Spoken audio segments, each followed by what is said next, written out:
시청자 여러분 안녕하십니까? 전북대학교 방송국 아나운서 김채영입니다. 9월 넷째 주 데스크 뉴스 시작하겠습니다. 첫 번째 소식입니다. 최근 교내 개인이동수단 사용량 증가로 인한 교통 문제가 나타나고 있습니다. 무심코 사용했던 전동 킥보드, 도로교통법 위법일 수 있습니다. 황서영 기자가 취재했습니다. 최근 교내에서 인도위를 달리는 자전거나 여러 명이 탑승하고 있는 전동 킥보드를 많이 볼 수 있습니다. 대학에서 지정한 제한 속도 역시 잘 지켜지지 않고 있는 상황입니다. 이러한 문제는 공유 킥보드와 자전거 사업이 확대되면서 더욱 크게 두드러지고 있습니다. 도로교통법 제50조 10항에 따르면 전동 킥보드는 동승자 탑승이 금지되어 있습니다. 또한 제13조에 따르면 전동 킥보드와 자전거는 인도를 통행할 수 없고 차도만 이용해야 합니다. 즉 앞선 행위들은 도로교통법에 따르면 위법입니다. 하지만 캠퍼스 안은 도로교통법상 도로에 해당하지 않아 대학이 자체적으로 안전을 관리해야 합니다. 따라서 학우들의 문제인지와 학교의 적극적인 태도가 필요한 사안입니다. 교통안전은 우리의 생명과 직결되기에 학우 여러분의 각별한 주의가 필요합니다. 캠퍼스 내 교통안전에 많은 관심 부탁드립니다. UBS 황세연입니다. 다음 소식입니다. 지난 8월부터 시작됐던 의과대학 학생들의 단체 행동이 종료됐습니다. 하지만 정부와 의대 학생들 간의 갈등까지 끝난 것은 아닙니다. 문소영 기자가 취재했습니다. 지난 14일 대한의과대학 의학전문대학원 학생협회 이하의대협은 국시거부 유보에 이어 동맹휴학 중단에 대한 의사를 밝혔습니다. 지난 8월부터 시작된 의과대학 학생들의 동맹휴학과 국시거부는 이렇게 일단락된 것으로 보입니다. 의예과 학생들의 단체 행동은 지난 6월 발의된 국립공공의대 설립 법안에 반대하는 의료계 행동의 일환으로 시작됐는데요. 한편 해당 법안은 사관학교와 같은 시스템을 적용하여 국가가 운영하고 지원하는 공공의대를 설립한다는 것을 골자로 하는 법안입니다. 의대협의 단체 행동 철회 의사에 따라 우리 대학 의예과 학생들의 단체 행동 역시 중단됐습니다. 단체 행동 당시 예과 1학년 138명 중 97%인 134명이 그리고 예과 2학년 139명 중 94%인 132명이 휴학계를 제출했지만 현재는 모두 복귀 의사를 밝혔습니다. 하지만 정부와 의대 학생들과의 갈등은 여전히 남아있습니다.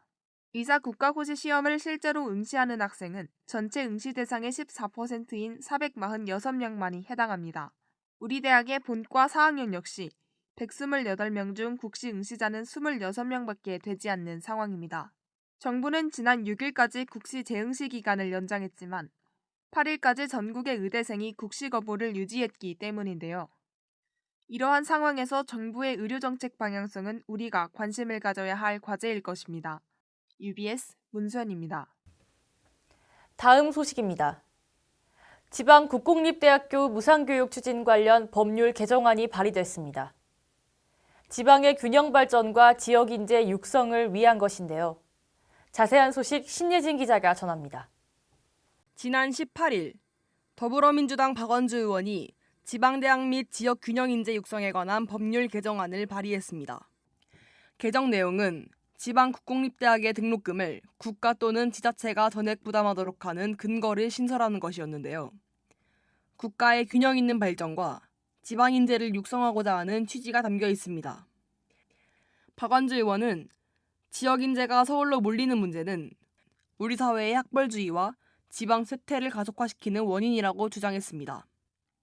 이에 지방대학의 무상교육 실시와 같은 대책을 통해 지방 국공립대학의 경쟁력 강화를 도모하고 지방 소멸에 대응할 필요성이 있다고 밝혔습니다. 해당 개정안이 통과된다면 2022학년도 입학생을 선발하는 경우부터 적용될 계획입니다. 법안이 통과되어 우리 대학 학우 여러분이 무상교육을 통해 경제적 부담을 덜 수 있도록 많은 관심 부탁드립니다. UBS 신예진입니다. 이번 개정안의 발의로 지역 인재 육성이 지역 산업 활성화로 이루어지는 이른바 선순환 체계가 이루어지길 바랍니다. 학우 여러분의 많은 관심 부탁드립니다. 다음은 9월 마지막 주 날씨, 홍사나 아나운서가 전합니다.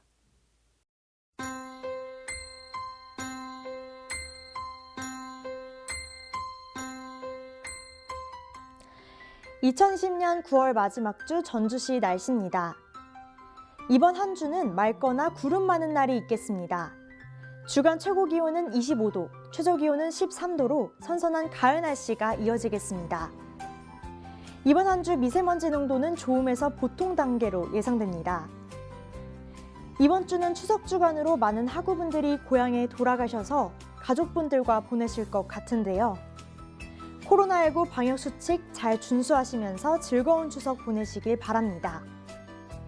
아침 저녁으로 쌀쌀한 날씨가 예상되니 건강관리에도 유의하셔야겠습니다. 이상 날씨였습니다. 민족 대명절 추석이 다가오고 있습니다. 하지만 올해 추석은 지금까지와 조금 다르게 보내야 할 것 같은데요. 코로나19로 인한 고향 방문 자제로 가족과 함께 연휴 즐기지 못하시는 학우분들 많으실 것 같습니다. 비록 몸은 멀지만 마음은 가까운 풍성한 한가위 되시길 바라면서 9월 넷째 주 데스크 뉴스를 모두 마치겠습니다. 고맙습니다.